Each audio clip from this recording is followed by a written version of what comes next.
Hello viewers, welcome to the serial நேரம். இன்றைக்கி episode number 254 part 1 தான் பார்க்க போகிறோம். எடுத்தோடனே அந்த கோம்பை ஃபாரஸ்ட் அந்த வீடு இருக்கிற ஏரியாவை காமிச்சோடனேவும் அந்த வீட்டை சுற்றி போலீஸும் அந்த புலிகேஸும் என் டீமெல்லாம் வந்துட்டாங்க. வந்தோடனே சார் இந்த வீடு திறந்து பார்ப்போம், என்னென்ன சுற்றி பார்ப்போம் அப்படின்னு சொன்னோடனே சரி ஓகே இப்போ பாருங்கன்னு சொன்னோன்னே ஜெயபாண்டியன் அந்த வீட்டுக்குள்ளே போக முயற்சி பண்ணுறாரு. பட் அந்த வீடு பூட்டி கிடக்குது. வெளியில் பார்த்தா குப்பையாக இருக்குது. சரி ஓகே சார் இங்கே வீடு பூட்டி இருக்குது, இந்த குப்பையெல்லாம் பார்த்தா யார் இங்கே நடமாட்டம் பண்ண மாதிரி தெரியல, வாங்க வீட்டை சுற்றி பார்க்கலாம் அப்படின்னா சரி ஓகே கோ இட் அப்படின்னு சொன்னோன்னே சரி இல்லை 4 பேர் வீட்டை சுற்றி பார்த்துட்டு இருக்காங்க. அங்கே தேடுறாங்க இங்கே தேடுறாங்க, அப்படி இப்படி மேலே கீழே பார்த்துட்டே இருக்காங்க. பட் எங்கேயுமே தெரியல. அப்போ தான் சஸ்பென்ஸு திடீர்னு காட்டுக்குள்ளே அந்த பார்கவியும் ஜீவானந்தம் இருக்கிற மாதிரி காமிக்கிறாங்க. அவங்க இங்கிட்ட மறைஞ்சு மர ஒளிவில் காட்டுக்கு மரங்களுக்கு இடையில ஒளிஞ்சு பார்த்துட்டே இருக்காங்க. இவங்க இவங்க செக் பண்ணிகிட்டே இருக்காங்க. பட் எந்த பக்கமும் 4 பக்கம் புட்டு இருக்குது. பட் குப்பையாக இருக்குது. இவங்களுக்கு எந்த ஒரு டவுட்டுமே வரவே இல்லை. உடனே அந்த ஜெயபாண்டியன் புலிகேசிகிட்ட சார் இந்த மாதிரி இங்கே இருக்கிறத பார்த்தா யாரும் ஆள் நடமாட்டம் இருந்த மாதிரி தெரியல, இருந்தாலும் ஒரு நம்ம சேஃப்டிக்காக இந்த லோக்கல் போலீஸ் ஸ்டேஷன் ஒருத்தர் இருக்கார், அவரை வச்சு இந்த வீட்டில் யார் இருந்தால் யாருடைய வீடு என்ன இதுன்னு விசாரித்தா ஓரளவு ஐடியா வரும் சார், தெரிஞ்சுக்கலாம் அப்படின்னு சொன்னால் இப்போ இல்லை வாங்க கிளம்பலாம் அப்படின்னு சொன்னோன்னே சரி ஓகே போகலான்னு சொல்லிட்டு எல்லா பேரும் கிளம்பி போயிட்டுருக்காங்க. இவங்க அப்படியே வேறு வழி, அவங்க ஆப்போசிட் ரூட்டில் போகும்போது இவங்க வேறு ரூட்டில் கிட்டத்தட்ட வீட்டுக்கிட்ட இந்த பார்த்தியா அவங்க நம்ம இந்த இடத்துல நடமாட்டம் இல்லைன்னு சொல்லிட்டு இந்த குப்பையை பார்த்துட்டு நடமாட்டம் இல்லைன்னு சொல்லிட்டு அவங்க போகிறாங்க. இதனால தான் நான் குப்பையை போட்டு வச்சது, நீ கூட எதுக்குன்னு கேட்டல, இதுக்காக தான் அப்படின்னு சொல்லிட்டு வீட்டை திறந்து வீட்டுக்குள்ளே உள்ளே போகிறாங்க. உள்ளே போனவொடனே அப்படியே கேமரா மேலே தூக்கி அந்த பின்னாடி போலீஸ்காரங்க போகிறவங்கலாம் காமிக்கிறாங்க. நான் கூட அவங்க ரிட்டன் வந்துடுவாங்களோன்னு நினச்சி வரல. அதுக்கப்புறம் உள்ளே காமிக்கிறாங்க. பார்கவியும் ஜீவானந்தமும் டென்ஷனில் இருக்காங்க. உடனே பார்கவி சொல்கிறா சார் இப்போ என்ன சார் பண்ணுறது அப்படின்னு சொன்னேன். இல்லை இப்போ செக் பண்ணிட்டு போனவங்க திரும்பி வர வாய்ப்பு இருக்குது, அதனால் நம்ம எப்படி முடிஞ்ச அளவுக்கு எவ்வளோ சீக்கிரம் இதை காலி பண்ண முடியுமோ காலி பண்ணிடணும். திடீர்னு அவங்க போய் அந்த நம்மளுக்கு சாவி கொடுத்த அந்த சந்திரனை பார்த்து கேட்டாங்கன்னா அவரும் பயத்தில் பாவம் பெரியவர் என்ன சொல்லுவார், இந்த மாதிரி கொடுத்தேன்னு சொல்லிடுவார். அதனால் நம்மளுக்கு ரொம்ப சேஃப்டி கிடையாது இந்த இடம், முடிஞ்ச அளவுக்கு சீக்கிரம் காலி பண்ணிடணும் அப்படின்னு சொன்னோன்னே சரி ஓகே சார் பண்ணிடலாம் அப்படின்னு சொல்லிடுறாங்க. அந்த பார்கவி சொல்கிறாங்க சரி வந்தால் கூட பார்த்துக்கலாம் சார் அப்படின்னு சொன்னோன்னே அருவாளை கையில் எடுக்கிறாங்க. எல்லாத்துக்கும் இது தீர்வாகாதுமா, இருந்தாலும் நம்ம யோசிச்சு தான் முடிவு பண்ணணும், எல்லாத்துக்கும் ஒரே தீர்வாகாது அப்படின்னு சொன்னேன். நம்ம முடிஞ்சளவு சீக்கிரம் காலி பண்ணிட்டு போகணும் அப்படின்னு சொன்னோன்னே சரி ஓகே சார் பார்த்துக்கலாம் அப்படின்னு சொல்கிறாங்க.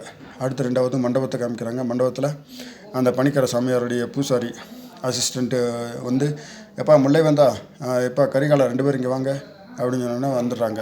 இந்தாங்கப்பா லிஸ்ட்டு. என்ன கரிகாலம் கேட்குறாப்புல, என்னப்பா இது என்ன பூஜை சாமான் லிஸ்ட்டா அப்படின்னு சொன்னால் இல்லை நீங்கள் 2 பேர் என்னென்ன பண்ணணும் அப்படின்னு இருக்குது. இன்னது நாங்கள் என்ன பண்ணணும்னு லிஸ்ட் இருக்கா, ஏன்ப்பா பூஜை மட்டும் உங்களுக்கு வேலை பண்ணுறதில்ல எங்களை வா அப்படின்னு கேட்டோன்னே சரியா பேசாமல் வாங்கி பாரியா என்ன லிஸ்ட்டு அப்படின்னு முல்லை வந்தேன்னு சொல்ல நீங்கள் 2 பேரும் கட்ட பிரம்மச்சாரி, அதனால் உங்களை பூஜையெல்லாம் சேர்த்துருக்கோம், அதனால் நீங்கள் என்ன பண்ணணும் நான்வெஜ்ஜே நீங்கள் அசைவமே சாப்பிடக்கூடாது அப்படின்னு சொன்னேன். இன்னது அசைவமே சாப்பிடக்கூடாதா, எப்பா நான் இந்த வீட்டில் ஒட்டிகிட்டு இருக்குது அந்த அவங்க கொடுக்குற 100 கிராம் கறிக்காக தான், என் பேரில் கறி இருக்குது, அப்படி தெரிஞ்சு இந்த மாதிரி சொன்னால் எப்படி பண்ணுறது, ரூல்ஸ் எல்லாத்துக்கும் ரூல்ஸு தான், அது எதுவும் பண்ண முடியாது சரியா. அப்புறம் காலையில் 6 மணிலேருந்து சாயங்காலம் 6 மணி வரையும் சாப்பிடக்கூடாது, ரொம்ப பசி எடுத்துச்சுன்னா தண்ணி மட்டும் குடிச்சிக்கலாம், அதுக்கப்புறம் பொம்பளை கிட்ட யார்கிட்டையுமே பேசக்கூடாது, அப்புறம் பெட்டில் தூங்கக்கூடாது, கீழே துண்டு விரித்து தான் தூங்கணும், அப்புறம் நீங்களாக உங்கள் இஷ்டத்துக்கு ட்ரெஸ்ஸை போடக்கூடாது, நாங்கள் ஒரு வேஷ்டி தருவோம் அதை மட்டும் தான் கட்டிகிட்டு இருக்கணும். என்னையா லிஸ்ட்டு நம்ம இதை மூச்சாக விட முடியுமா, இந்த மாதிரி நக்கல் பேச்செல்லாம் பேசக்கூடாது அப்படின்னா அப்புறம் முல்லை சொன்ன மாதிரி ரத்தம் தான் கக்க வைங்க ஐயோ அப்படின்னு சொன்னோன்னே அப்புறம் கோவப்பட்டு உடனே கரிகால என்ன மாமா இப்படிலாம் சொல்கிறாங்க, இந்த மாதிரி கண்டிஷன் போடுறாங்க அப்படின்னு சொன்னால் என்னடா இந்த மாதிரி கண்டிஷன் போடுறாங்க மாமா அப்படின்னு சொன்னோன்னே சரி விரதம் தான் இருக்க சொல்கிறாங்க, 2 நாள் விரதம் இருந்தால் செத்தா வருவேன், விரதம் இரு அப்படின்னு சொன்னோன்னே என்ன மாமா நீங்கள் இந்த மாதிரி சொல்கிறீங்க அப்படின்னு சொன்னால் சக்தி கீழே இருந்து மேலே படிக்கட்டிலேருந்து மேலே ஏறி வராப்பில் அவரோட சக்தி அவங்க அண்ணனை பார்த்து சொல்கிறாரு, அண்ணன் இந்த மாதிரி தர்ஷனுக்கு உடம்பு கண்டிஷன் என்ன இருக்குன்னு டாக்டர் என்கிட்ட டீட்டெயிலாக சொல்லிட்டார், இனிமேல் தர்ஷனை நானே பார்த்துக்கிறேன் அப்படின்னு சொன்னோடனே அப்படியே அறிவு கிடச்சி சொல்கிறான். எங்கள் மாப்பிள்ளை எங்களுக்கு பார்க்குறதுக்கு எப்படி பார்க்கணுன்னு எங்களுக்கு தெரிஞ்சுக்கிறோம், வேறு யாரும் பார்க்க தேவையில்லை அப்படின்னு சொன்னோன்னா சக்திக்கு ரொம்ப கோவம் வந்துருச்சு. சேர் எடுத்துகிட்டு போட்டு மண்டையை உடைக்கலான்னு சொல்லி போகிறாப்புல எல்லா பேரும் தடுத்துட்டாங்க, தேவையில்லாமல் பேசாத. அப்போ உடனே நந்தினி ஏய் தர்ஷன் ஒன்றும் உங்கள் வீட்டு மாப்பிள்ளை கிடையாது, அவர் முதல்ல எங்கள் வீட்டு பிள்ளை, அதனால் அவனை பத்திரமா நான் தான் பார்த்துக்குருவோம் அப்படின்னு சொன்னோன்னே அப்புறம் எதுவும் சொல்ல, என்னென்ன நான் சொல்கிறது புரியுதா அப்படின்னு சொன்னோன்னா கதிர டேய் உங்களை நம்பியில் யாரையும் தர்ஷனெல்லாம் விட முடியாது, நீங்களும் கூட்டாளிகளும் சேர்ந்து என்னென்னமோ திட்டம் போட்டு அவனையும் கூட்டு போகலான்னு பார்க்குறீங்களா உங்கள் திட்டத்துக்கு, அதெல்லாம் ஒன்றும் விட முடியாது அப்படின்னு சொன்னோன்னே, அண்ணே நான் யார்கிட்டையும் பேச விரும்பலை, நான் உங்கள்கிட்ட மட்டும் தான் பேச விரும்புகிறேன், நீங்கள் சொல்லுங்கண்ணே. நான் இந்த தர்ஷன் நான் பார்த்துக்க டாக்டரேவும் இது சித்தப்பா தான் பார்த்துக்கணும்னு சொல்லி சொன்னாருன்னு சொல்லி நந்தினி சொல்கிறாங்க.